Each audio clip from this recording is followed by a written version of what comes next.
You are listening to the 90 Days Later podcast with me, Anna Charles. This is episode 30. Welcome to the 90 Days Later podcast, where I show you how to stop over drinking in 90 days without missing out on life. If you're not an alcoholic, but fed up with saying yes to a drink when you mean to say no, you're in the right place. Hi everybody, I hope you're well. Hey, today I want to talk about people pleasing. Now, what do I mean by that? Well, there's a variety of things that could fall into the bucket. Something as small or simple as saying yes to someone when you really mean or want to say no. Perhaps going out to a party when you'd rather stay in. Saying yes to a drink because your husband tells you he doesn't want to drink alone.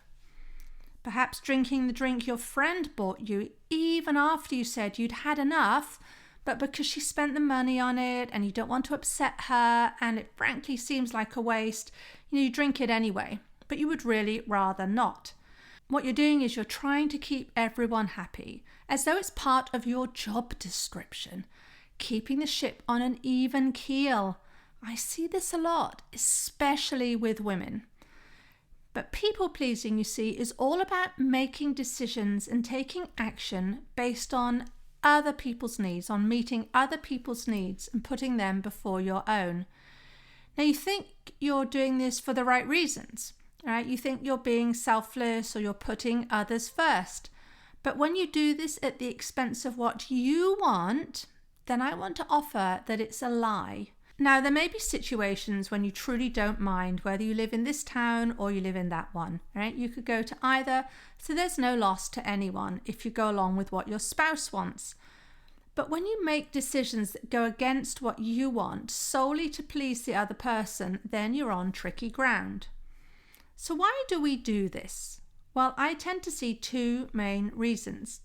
Firstly, because we want to be liked, or because we're seeking approval from outside ourselves, even if it's in a very minor way and even if we wouldn't want to admit this to anyone. And secondly, we do this to avoid discomfort. So let's take a look at both of these. When we do things to be liked or to seek approval from others, it's often because we value their opinion of us, perhaps even over our own. We care what they think, even though we never really know what they truly think about us. Think about that. The truth is that we can't control what they think, even when we try by doing all the things we think they want. Living where they want, going to the restaurants they like the best, splitting a bottle of their favourite wine with them because they don't want to drink alone. Because they will always get to choose what they want to believe about us, whatever they tell us. But the real problem with this is that we're outsourcing our own sense of self-worth to somebody else. We're mirroring what they think about us to ourselves. Now that can work as long as we're getting the approval back from them. But the moment that stops, we're adrift. Because if we value ourselves based on how they see us, the moment they stop either showing us that they appreciate us or changing their views on us, then we're really at sea with regard to our self-worth. Now, the other reason we people please, as I mentioned just now, is to avoid discomfort. Perhaps we don't want to let someone down, or we don't want to hurt their feelings. We don't want an awkward conversation. How many times have you avoided those? So we steer clear of the situation. We end up saying yes to an invitation or agree to take on a project when we don't really want to. And then we grumble about it, even just to ourselves, and we whip ourselves by being too weak to say what we really wanted to say. Because when you people please, you're constantly putting others first before yourself. It's like you're standing in a queue for the post office and you just keep letting more and more and more people go in front of you. You'll never get to your destination. So you're going to be constantly devaluing what you want and what your needs are. And the more you people please, the more this becomes a habit. But your needs matter. Your values matter. You matter. Okay, so let's look at how this shows up. If you start from the perspective of a feeling that you need to seek or get approval from others outside of you, that stems from a feeling of insecurity. Perhaps you're starting with a feeling of not quite measuring up in some area of your life, and you're going to unconsciously start trying to compensate for that or overcompensate for that. And that's where you try and deal with this through people pleasing, through trying to control how others see you, so trying to control your external circumstances. So what ends up happening is you work hard every day to really make sure that everybody is happy and everyone likes you and they get along with you, and that crucially you don't disappoint them. And we tend to think that if we can just master this, that will help, and we'll feel more secure and better about ourselves. We'll see how we fit and our value to other people. Now, this is an impossible task, and the rational you absolutely knows this. It's impossible to make sure that everyone in your life is happy, that their needs are met, and that they are never upset with you. But even though this isn't possible, we still run around in this kind of frantic state, trying to do it, trying to make sure that everyone is getting what they need and no one's ever disappointed in us. And I'm going to tell you, this is exhausting. It doesn't work, and it wears you out at the same time. You're going to exhaust yourself, and then what happens? Well, then you feel even worse, right? So you're going to get to the end of the day, and you're just going to want to take a break from life, whether that's from what's happened in the office or what's happened in your day-to-day life or in the home. You're just going to want to take a break from life, from people, from responsibilities, from everything in block caps. Right? You can't deal with anything anymore, you say, because you're so frazzled. You're just so worn down with paying attention to everyone else's needs except your own. It really, really is too much. And it becomes then the weight of so much pressure that leads people to saying, I just can't do it, right? I just need to find a way to forget about how I feel for a while. I just need a break. Just need to escape for a little bit. Enter stage right, the quick and easy fix, alcohol. Alcohol is such a quick and easy fix, right? To make us feel differently. And you've taught yourself that again and again and again. You know that all you have to do is drink even just half a glass of wine and you will find yourself relaxing. So for so many people, when it comes to the exhaustion that they feel at the end of the day, opening up a bottle of wine or pouring themselves a drink not only seems like the really easy way to feel better, but it finally kind of feels as though you're finally putting yourself first, right? It's me time. I hear that so often. I deserve this. This is the time that is just allocated to me. So if that's the pattern that you're in, right? It's a pattern that with our nice, efficient, primitive brains, it's going to carry on repeating. And this is why you can find yourself getting exhausted by the end of the day and then drinking to relax, repeat. So what can we do about this? Because we do have human brains and we do have emotional control over ourselves. There's 3 ways I want to offer today. And the first is I want to encourage you to really get to know yourself. Right? It sounds really mad, really, but really, how well do you know yourself? If you're one of these people who's been giving, even if you see this, you might say that you don't mind. Let's say you're a mum and you give with great pleasure to your children. There's still going to come a point when it might all become too much. So I want you to get to know yourself. And when it comes to the end of the day and the drinking, specifically, I want you to ask questions like, why am I pouring myself a drink right now? Yeah, so literally write these questions down and answer them, right? Answer them on paper. I always like to do things on pen and paper, right? So why am I pouring myself a drink right now?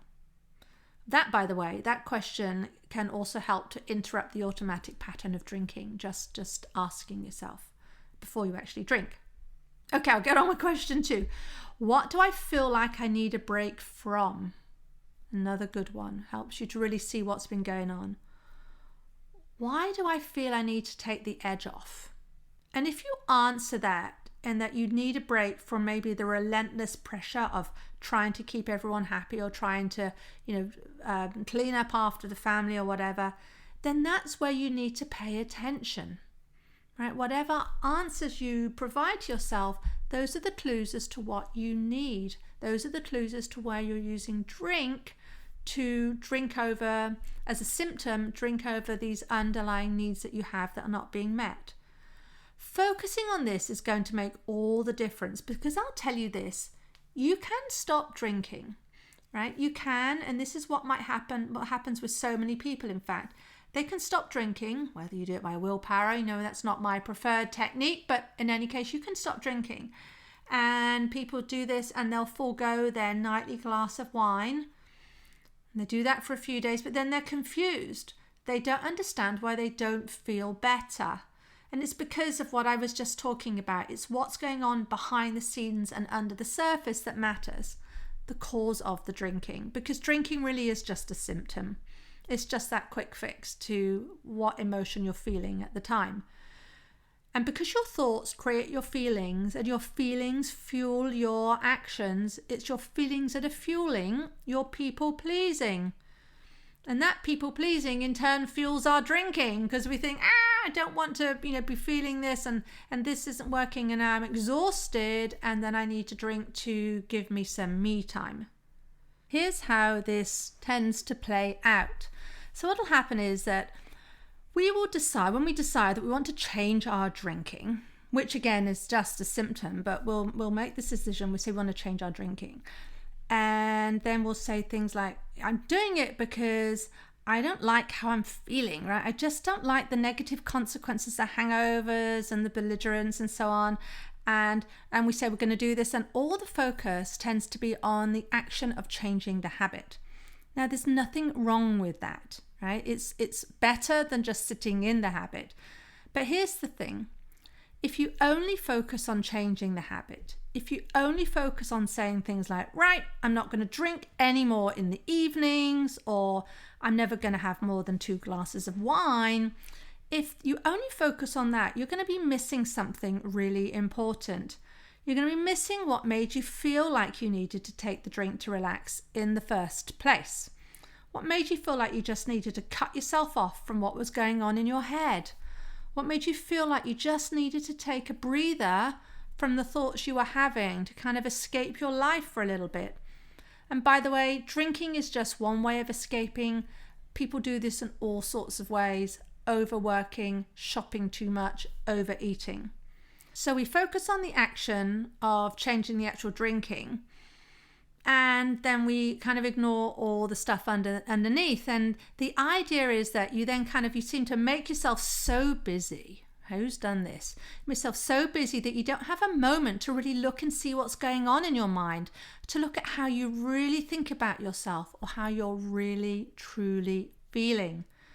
So when we feel like we're running around like some crazy mad thing, and when we're waking up in the morning and we already have thoughts about how we're already behind before we even get out of bed, that's the kind of thing we need to pay attention to, right? This is the real work, and it makes all the difference. Secondly, I really want to encourage you to learn how to like yourself exactly as you are right now. This is a big one for increasing your sense of self-respect, and really feeds into getting to know what you want to do, right? In the previous point, getting to know yourself and getting to know how you want to spend your time and what you want to achieve in your life. If you're people pleasing to feel good about yourself, in that in some way you're kind of feeling like you need to earn your self-worth from somebody else's impression of you, start getting this from yourself instead. Right? See yourself in a new light. You can start this right now. See that you are completely lovable as you are right now. When you seek affirmation and respect from yourself, you're going to become the stronger for it. You can respect yourself for maybe even just listening to this podcast by being willing to take the action to change what's going on with your drinking and to find out what's causing it. Appreciate yourself for what you bring to yourself. It's really mind-blowing. It feels like you're putting your arms around yourself and comforting yourself. This is the work, because when you find out what's going on underneath, that's when you start to get answers as to why you're drinking. Thirdly, I want you to lean into the discomfort. Now, this means when it comes to people pleasing, saying no. This means making active decisions for yourself, not based on what's easy or what you're avoiding or what someone else wants or even what someone else expects or what you even think somebody else wants, even if they haven't told you. This means saying you prefer not drinking, and that's that. When you're called boring for giving up alcohol, right? You back yourself. This means saying no to the party invitation when you'd rather stay in. This means being willing to be visible, right? To not worrying about what others think of you. Being willing for them to judge you, for you to be teased or called a party pooper if you don't join in the quote unquote fun. This means being willing to sit with the urge to drink and not reacting. Now, all of this is going to feel scary. In fact, it most likely probably will, especially as you won't be adept at it just yet, but you get better at what you practice. And think about it, the cost of going along with what you've always been doing, putting others first and really leaving yourself, in many ways, no option in your mind than to just, collapse at the end of the day with that glass of wine. The cost of that is too high. It's really too high. It's too high a price you're paying. Because when you make decisions from that place of fear, based on what someone else wants or what you think they want, and it's not your own desires, or even because you don't know what your own desires are. I mean, we say that as well, I'll do what's easiest for that person because I don't know what I want. You start doing this repeated basis, you send yourself the message that you don't matter. And then you're going to act that out in your life and create situations that seem to prove it's true. And that's when you get into almost drinking against your will. And you feel worse for drinking because it's kind of like you're proving to yourself that you really don't matter. And that's the last thing that you want. Making active choices is a habit and a skill. You just might not be good at it right now. That's okay. We get better at what we practice. That might help if you think about the person you want to become. Clearing your head of what you think you should do and asking what you want. What would happen if you said no to the things that you don't want? You don't have to do it for all things, of course, but just try it out with a few to start with. What would happen if you stopped seeking approval for yourself from other people? This is how you create your own life, rather than passively living in the one you have and the one that you are plastering over with alcohol. Right? This is the big difference. And this is possible for you. It's possible for you to create that life so that you have the freedom to live who you are and who you want to be without feeling that alcohol is the quick fix and the only sort of way to really give you what you need. You get there by showing up and doing the work, by making decisions for yourself. Now, if that resonates and you want to do it but you're not sure, I can help you. I can help you get to the point where you unwire and reprogram and figure out what's going on underneath the surface so that drinking really becomes an irrelevance in your life, if that's what you wish. And I can show you how to do this. So start putting yourself first right now today. Book your own consultation call. It's totally free. It's totally no strings attached. We'll spend 60 minutes together and we'll talk about you. It's all about you, where you've been, where you want to go, what hasn't worked in the past. And then on that call, I'll build out the actual specific simple plan. I promise it's simple to get you to where you want to be. Right? So that's on offer for you right now. You can email me anna@90dayslater.co or go to 90dayslater.co and you can click on the blue button and pick a time in my calendar and book a call. Do it. This is a marvelous gift you're giving to yourself to create the life that you want. Okay, that's it for now. I will see you next week. If you like what you're learning in the podcast and you want to take the work further and achieve total freedom around alcohol, let's talk. I help my clients stop reaching for that first glass of wine the moment 6 p.m. rolls around and they don't miss out on life. And we do it in 90 days. The effect is permanent. Email me for more information on anna@90dayslater.co. And if you did enjoy the show, I'd really appreciate if you'd leave a rating and review to help others find the 90 Days Later podcast.